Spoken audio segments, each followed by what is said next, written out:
क्या कह रहा है कि एक परीक्षा में 2 पेपर ए और बी थे और दोनों पेपरों में अधिकतम अंक 10 थे। हालांकि ए और बी को दिए गए भारांक क्रम से 2:1 के अनुपात में थे। रिद्धि ने पेपर बी में 10 में से 8 अंक प्राप्त किए और परीक्षा में कुल 70% अंक प्राप्त किए, तो पेपर ए में उसे 10 में से कितने अंक मिले। ठीक है, तो इस सवाल को 2-3 तरीके से बना सकते हैं। तो पहला मेथड आपका है एलिगेशन मेथड। एलिगेशन से हम कैसे इसको हल करेंगे, इधर ए रख लेते हैं, इधर बी रख लेते हैं।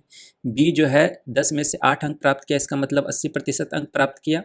और ए जो है मान लेते हैं x% अंक प्राप्त किया, और ओवरऑल को बीच में रखेंगे और इधर से आप घटाएंगे, 80 में से 70 जाएगा तो कितना बनेगा 10। ठीक है, और ये 70 माइनस x हो जाएगा, है ना।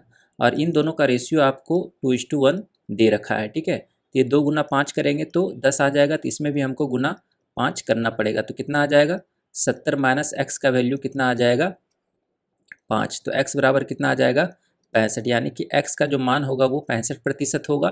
और a का जो टोटल मार्क्स था, a का अधिकतम कितना मार्क्स था 10 अंक थे, तो 10 का 65 करेंगे तो कितना आ जाएगा, है ना 6.5। तो आपका आंसर जो होगा वो 6.5 होगा, ऑप्शन नंबर बी। दूसरा है कि डेविएशन मेथड लगाकर भी बना सकते हैं।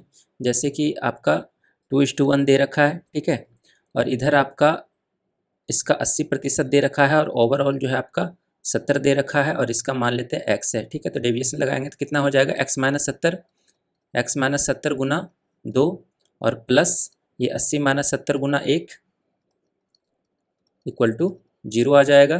तो 2x माइनस 140 बराबर कितना आ जाएगा -10। तो 2x बराबर कितना आ जाएगा 140 में से 10 जाएगा 130, है ना, और x बराबर कितना आ जाएगा 65। तो x का मान कितना आ जाएगा 65%।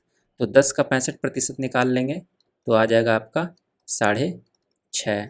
या फिर जो इसका ओरिजिनल मेथड है, बेसिक मेथड है, इसमें इसको कैसे हल कर सकते हैं, जैसे टोटल मार्क्स हैं 10-10, है ना, इसका वेटेज है 2:1, तो इसमें से गुना हो जाएगा, ये टोटल कितना आ जाएगा 20 और ये हो जाएगा कितना 10। ठीक है, 10 का 80% अंक प्राप्त कर रहा है, 10 का 80% यानी कि 8 अंक प्राप्त कर रहा है। ठीक है, तो इसको और कितना अंक प्राप्त करना, टोटल ओवरऑल जो है वो कितना अंक प्राप्त किया 70%, यानी कि 20 और 30 का 70% कितना हो जाएगा 21 आ जाएगा। तो 21 में से 8 जाएगा तो कितना आ जाएगा 13 आ जाएगा, 13 आ जाएगा। 20 में 13 नंबर इसको मिल रहा है, तो 10 में कितना मिलेगा, तो 13/20 गुना 10 यानी कि 6.5। तो आपका जो आंसर हो जाएगा वो 6.5 हो जाएगा।